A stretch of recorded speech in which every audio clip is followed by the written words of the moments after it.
स्वागत है आपका किताबी सोच में, जहां हर किताब एक नई सोच देती है। नमस्कार।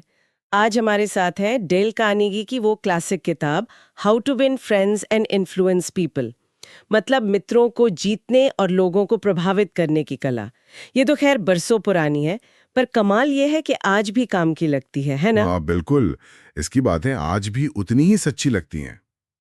तो आज हम सिर्फ इसकी मुख्य बातें नहीं दोहराएंगे, बल्कि थोड़ा और गहराई में जाकर समझेंगे कि ये सिद्धांत असल में काम क्यों करते हैं। कैसे मतलब हम अपने रिश्ते बेहतर बना सकते हैं और लोगों पर एक पॉजिटिव असर कैसे डाल सकते हैं। चलिए शुरू करते हैं इसकी पड़ताल। हाँ जरूर। किताब का एक बहुत बड़ा हिस्सा वो दूसरों को समझने और सम्मान देने पर है। और सबसे पहली सलाह, जो शायद सबसे मशहूर भी है, आलोचना, निंदा या शिकायत से बचना। अब ये सुनने में तो ठीक लगता है, पर क्यों? मतलब अगर कोई वाकई गलत है तो उसे बताना क्यों नहीं चाहिए? हाँ ये सवाल बहुत वाजिब है। देखो, कार्नेगी के हिसाब से सीधी आलोचना का नतीजा लगभग हमेशा उल्टा होता है। लोग फौरन डिफेंसिव हो जाते हैं। हाँ बिल्कुल, अपनी गलती मानने के बजाय खुद को सही साबित करने लगते हैं। एग्जैक्टली। और फिर रिश्ता भी बिगड़ता है और सामने वाला सीखता भी कुछ नहीं। इसके बजाय कार्नेगी कहते हैं सच्ची तारीफ करो, प्रशंसा करो। पर यहाँ मतलब चापलूसी नहीं, ईमानदारी से किसी की अच्छाई को पहचानना। अच्छा। हाँ, ये लोगों को मोटिवेट करता है। उन्हें लगता है कि हाँ, मेरी कोई वैल्यू है।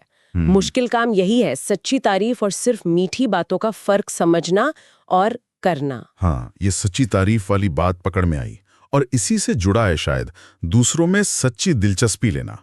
किताब कहती है मुस्कुराइए, लोगों का नाम याद रखिए। नाम याद रखना, ये छोटी सी बात में इतना दम क्यों है? क्योंकि किसी भी इंसान के लिए ना उसका नाम सुनना वो दुनिया की सबसे अच्छी लगने वाली आवाज होती है। जब आप किसी का नाम याद रखते हैं, उसे पुकारते हैं, तो आप बिना कहे ये बता रहे होते हैं कि वो इंसान आपके लिए खास है, सिर्फ कोई अनजान चेहरा नहीं। हाँ ये बात तो है। सम्मान जैसा लगता है। बिल्कुल। और सच्ची दिलचस्पी का मतलब सिर्फ ऊपरी सवाल पूछना नहीं, बल्कि ध्यान से सुनना। ये कोशिश करना कि सामने वाले की दुनिया क्या है, उसकी पसंद नापसंद क्या है। जब लोगों को लगता है ना कि उन्हें सुना जा रहा है, समझा जा रहा है, तो भरोसा अपने आप बनता है। ठीक है, तो आलोचना से बचना, सच्ची तारीफ, नाम याद रखना, ध्यान से सुनना, ये सब तो हुए पॉजिटिव माहौल बनाने के तरीके। पर हाँ, जिंदगी में हमेशा सहमति तो नहीं होती, मतभेद होते हैं, बहस भी होती है। किताब कहती है बहस से बचो। बहस कभी जीती नहीं जा सकती। इसका क्या मतलब हुआ? क्या मतलब हमेशा चुप रहना है? नहीं नहीं, बिल्कुल नहीं। चुप रहना या अपनी बात ना रखना मतलब नहीं है।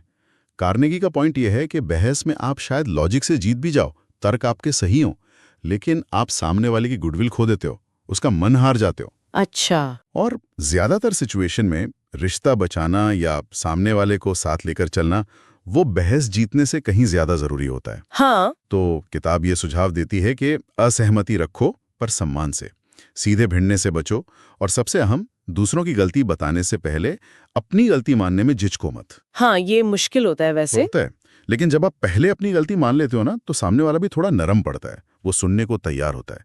ये असल में दूसरों को उनकी गलती का एहसास दिलाने का ज्यादा असरदार तरीका है, बिना उन्हें छोटा महसूस कराए। तो कुल मिलाकर बात ये हुई कि बहस जीतने पर नहीं, बल्कि लोगों का दिल जीतने पर फोकस होना चाहिए। अपनी गलती मानना, दूसरों को नरमी से समझाना। बिल्कुल। अगर इन सब बातों को एक साथ देखें तो निचोड़ यही है कि सहानुभूति और सम्मान, यही इंसानी रिश्तों की बुनियाद हैं। चाहे वो आपके निजी रिश्ते हों, ऑफिस का माहौल हो, या आप लीडरशिप रोल में हो, जब आप दूसरों को अहम महसूस कराते हैं, उनकी बात समझते हैं और सीधे हुक्म चलाने के बजाय सुझाव देते हैं, प्रेरित करते हैं, तो नतीजे हमेशा बेहतर होते हैं। ये सिर्फ अच्छा बनना नहीं है, ये असल में असरदार होना है। वाकई कमाल है कि ये बातें आज भी कितनी सच लगती हैं। लोगों को समझना, उन्हें इज्जत देना और ईमानदारी से उनकी कीमत पहचानना, शायद इसी में छिपा है रिश्तों का असली जादू। हाँ, और ये एक सवाल भी खड़ा करता है। आज की इस तेज भागती दुनिया में, जहां सब कुछ थोड़ा डिजिटल, थोड़ा दूर दूर सा है, अगर हम कार्नेगी के बताए किसी एक सिद्धांत को भी, जैसे मान लो सिर्फ किसी की बात सुनने के बजाय सच में उसे समझने की कोशिश करना, पूरी ईमानदारी से अपनी रोज की बातचीत में लागू करें, तो हमारे आपसी बर्ताव पर, हमारे रिश्तों पर इसका क्या असर पड़ेगा, ये सोचने वाली बात है। ये थी इस किताब की शॉर्ट समरी। इस किताब से आपको क्या सीख मिला? कमेंट में जरूर बताएं। मिलते हैं अगले एपिसोड में। तब तक के लिए पढ़िए, सोचिए और बदलते रहिए।